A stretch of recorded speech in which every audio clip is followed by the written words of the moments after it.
Morning guys. नवीन दिवसाला सुरुवात झाली आहे. आज वार शनिवार, नवीन दिवस उजाडला आहे.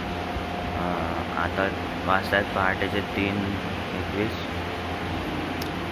दिवसाला सुरुवात झालेली आहे. अजून जास्त तर कोण उठलं नाही. मामाने मला उठवलं, 1-2 जणच. आम्ही आता उठलो. बाकी सगळ्यांना पण उठवतो आहे. साहिल आणि अक्षय पण आता उठलेले. मोबाईल चार्जिंगला लावून परत लावलेला मोबाईल घेऊन गेले. अरे कहना क्या चाहते हो? परत जाऊन झोपलेत. बघूया, फ्रेश झाल्यानंतर भेटूया. चला. Once again good morning guys. 5:45 वाजत आलेत आणि आम्ही इथून या एवढ्या सुंदर अशा वास्तूतून आता निघत आहोत पालखी घेऊन. मन तर नाही करत आहे, पण काय करायचं, एवढ्या चांगल्या वास्तूतून पुढे जावं. निघालो आम्ही आता पुढचा प्रवास सुरू करायला. तर चला मग भेटू पुढे.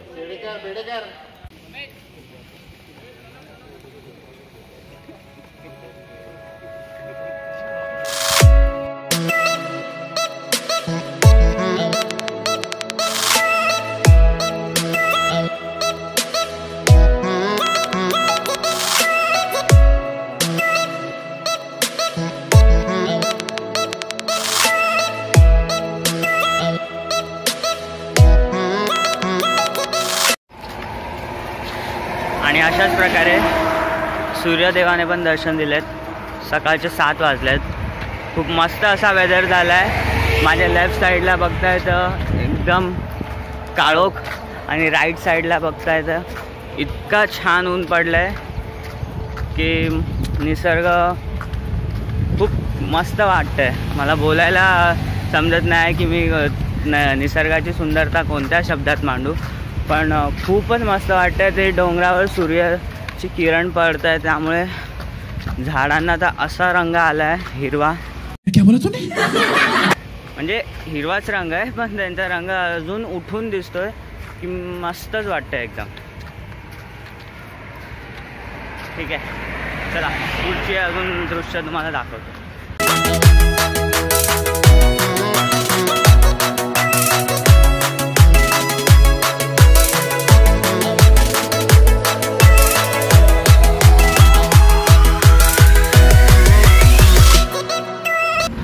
तर मंडळी, आता पुढच्या झेंड्याला आहे मी, म्हणजे एकदम पुढे पालखीच्या पुढे जो झेंडा असतो तो पुढचा झेंडा. आणि तो घेऊन चालत आहे आपला कौस्तुभदा, जो मंडळात सिनियर आहे. आपल्यापेक्षा जास्त पदयात्रा त्याने अटेंड केला नाही. शिर्डीला पण जातो, प्लस एकविरेला पण. तर आता जाणून घेऊया त्याचं मत काय आहे, त्याचा एक्सपिरियन्स काय बोलतो, आणि तो पुढील आपल्या नवीन जे पदयात्री येतात त्यांना काय संदेश देईल. चांगला एक्सपिरियन्स आहे. कधीपासून तू पदयात्रा करतो दादा?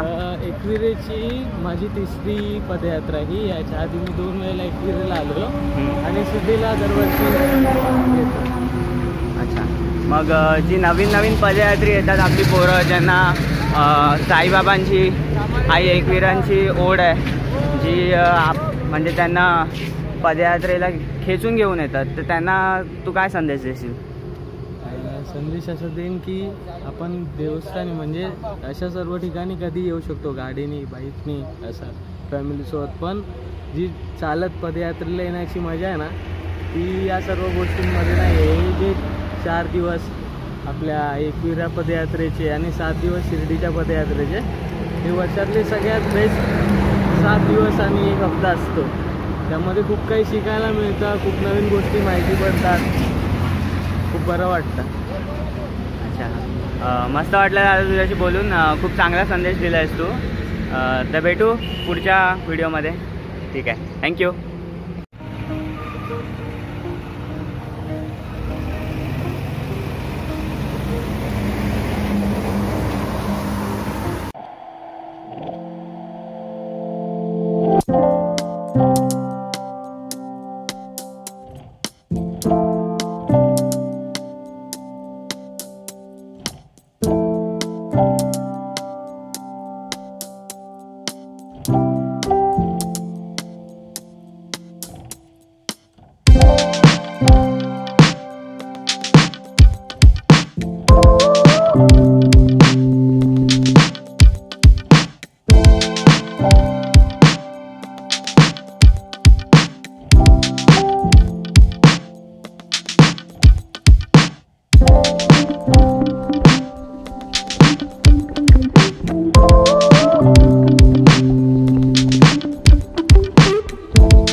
भाविक. आणि आम्ही आता खोपोलीमध्ये प्रॉपर खोपोलीमध्ये एंटर करत आहोत. बघू शकता तुम्ही इथे खोपोली नगरपंचायत आपले सहर्ष स्वागत करीत आहे.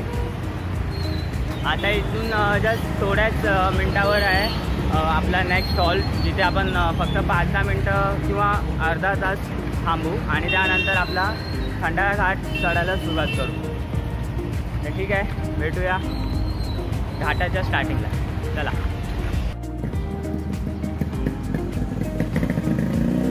तर ह्या मंदिरात आता आम्ही थोडा टाईम विश्राम करणार आहे, मग आपला खंडाळा घाट चढायला सुरुवात करणार आहे.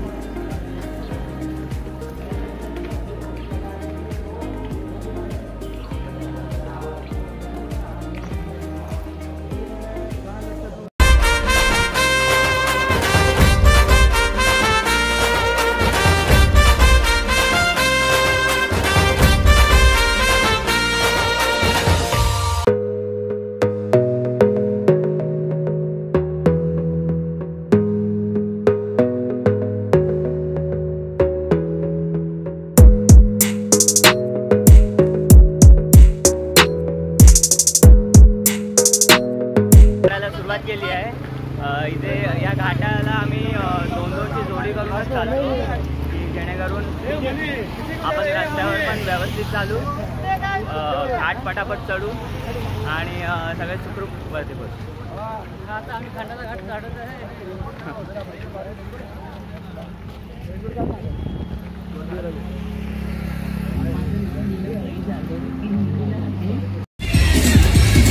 तर मित्रांनो, खंडाळा घाट चढताना आपल्याला पहिलं जे मंदिर लागतं ते शिंगरोबाचं मंदिर. या मंदिराचं वैशिष्ट्य असं आहे की जेवढ्या पण गाड्या घाट चढतात त्या गाड्या घाट चढता चढता गाडीतूनच पैसे या मंदिरात टाकतात. त्याचं कारण असं आहे की शिंगरोबा देवाने या घाटातल्या रस्त्याचा शोध लावला होता, म्हणून टोल या स्वरूपात त्यांना ती किंमत अर्पण करतात. हे या मंदिराचं वैशिष्ट्य आहे. तर मित्रांनो, आपण चढत आहे आता खंडाळा घाट. मी पुढे आलो एकदम पुढच्या झेंड्याला. पुढच्या झेंड्याला माझ्यासोबत आहे कृष्णा आणि मागे बघू शकता पालखी येते.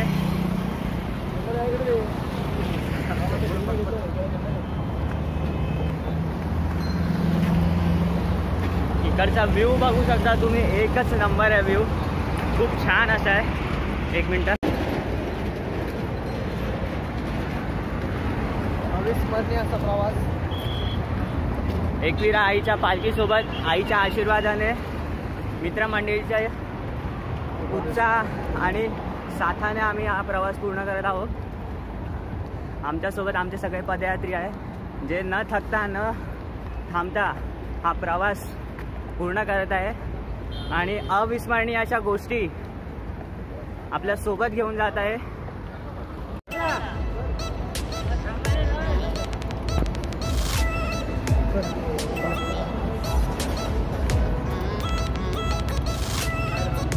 साईराम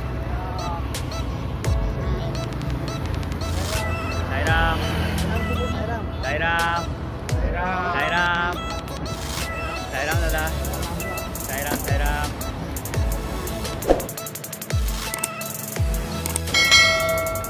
साईराम साईराम साईराम साईराम भाई लोग. साईराम साईराम साईराम साईराम साईराम साईराम साईराम साईराम.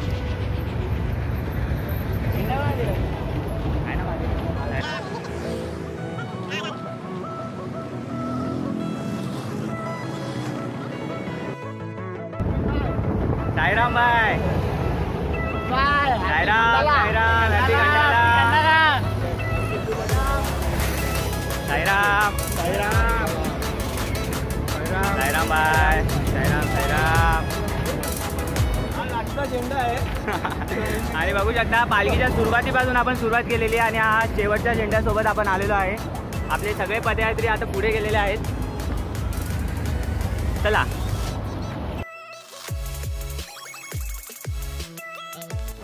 बघू शकता मित्रांनो, या अविस्मरणीय प्रसंगाला टिपण्यासाठी सगळे आपले पदयात्री चला घाटावर थांबून फोटो काढत आहे. तुम्ही पण या फोटो काढायला. तर मित्रांनो, आपण खंडाळा घाटातून आपली पालखी घेऊन जात आहे. पालखीचे पुढचे पदयात्री आहे संतोष मामा. आपण त्यांना विचारूया, त्यांना घाटात पालखी चढवण्याचा किती वर्षाचा अनुभव आहे आणि आता त्यांना कसं वाटतंय पालखी चढवताना.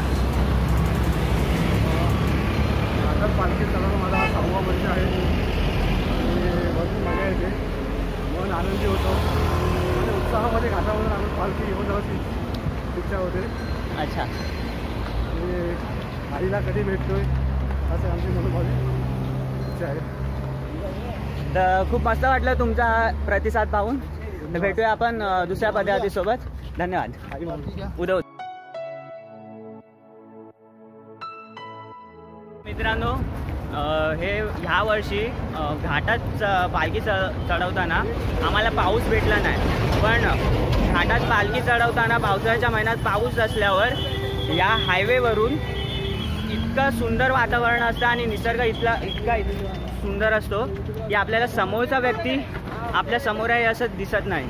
पण ह्या वर्षी थोडंसं ते मिस केलं आम्ही, कारण पाऊसच नाही म्हणून आपल्याला तो प्रसंग भेटता नाही आला. तो प्रसंग आपल्याला मिळाला नाही. पण होप सो अजून घाट चढायचा बाकी आहे. देवाच्या कृपेने जर पाऊस पडला तर सगळ्यांना तर सगळ्या पदयात्रींना थंड पण करेल आणि तो निसर्ग जो प्रसंग अविस्मरणीय असतो तो आपल्या सगळ्यांना पाहायला भेटेल.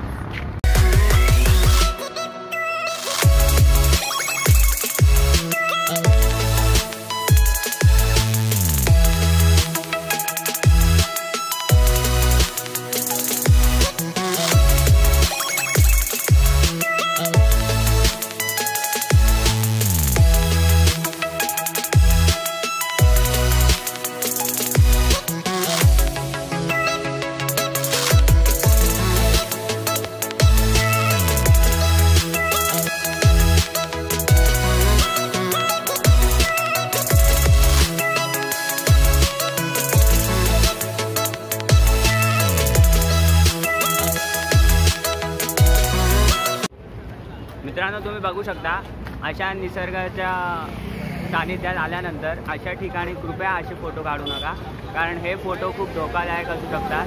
2 मिनिटाच्या आनंदासाठी आपण आपली लाईफ पूर्ण रिस्कमध्ये धोक्यात घालवू शकतो. तर कृपया असं करू नका. टाईम लॅप्स पाहिजे त्याला. निसर्गाचा हा रूप बघून मला या 3 ओळी आठवतात. काय ती झाडी, काय ते डोंगर, काय ते ढग, एकदम ओके मध्ये. शाबाश बेटा, बहुत बढ़िया. तर मित्रांनो, खंडाळा घाट चढत असताना आपण नवीन पदयात्रींना काही प्रश्न विचारू इच्छितो की तुमचं हे पहिलं वर्ष आहे, तर तुम्हाला आमच्या मंडळात सहभागी होऊन या पदयात्रेचा आनंद घेऊन कसं वाटतंय? खूप छान वाटतंय, कारण व्यवस्था पण चांगली आहे, पद्धतशीर आहे आणि सगळ्या सोयी आहेत. आपले जे जुने पदयात्री आहेत त्यांनी खूप मार्गदर्शन, त्यांचा सपोर्ट होता त्यांच्या आम्हाला खूप. सपोर्टमुळे आम्ही एवढी घाट आम्ही 1-1.5 तासामध्ये आम्ही पार पाडला.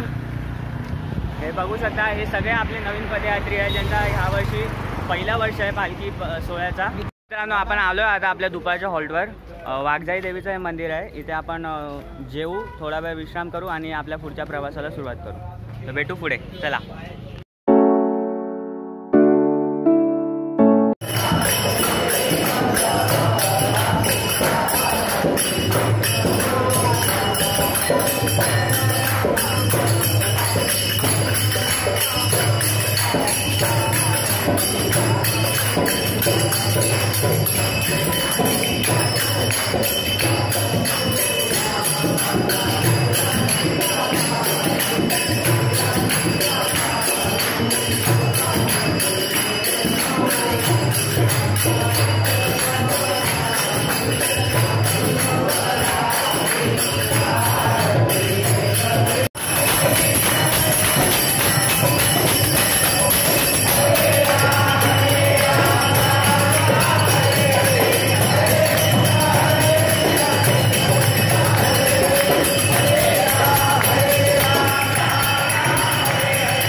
आता मित्रांनो 2:30 वाजलेत. वाघजाईला आमचा जेवणाचा हॉल्ट आहे. जेवण सध्या करून झालं आहे आमचं. मंदिराच्या परिसरात हा अविस्मरणीय आणि डोळ्यांना खूप आनंद देणारा असा क्षण मंदिराच्या परिसरात आपल्याला दिसायला मिळतो आहे. खूप सुंदर असा क्षण आहे. आम्ही खूप लकी मानतो आम्हाला की हा नजारा आम्हाला बघायला मिळतो इथे.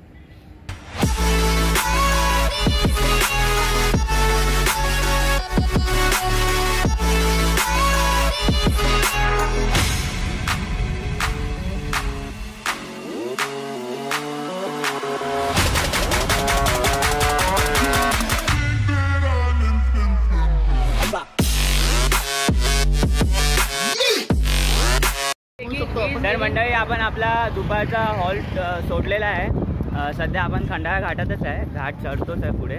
आणि घाट चढता चढता जसं मी तुम्हाला मगाशी सांगितलं की पाऊस आल्यावर या घाटाचं निसर्गाचं वैशिष्ट्य अजून वाढतं. तर आता तसंच काहीतरी चालू आहे.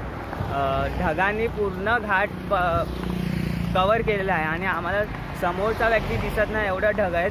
कॅमेरामध्ये मे बी दिसत नसेल पण आम्हाला खूप मस्त असा नजारा आमच्या डोळ्यासमोर दिसतोय. तर मी प्रयत्न करतो व्हिडिओमध्ये दाखवायचा. तर व्हिडिओमध्ये एंडपर्यंत राहा आणि निसर्गाचा नजाऱ्याचा चांगला लाभ घ्या.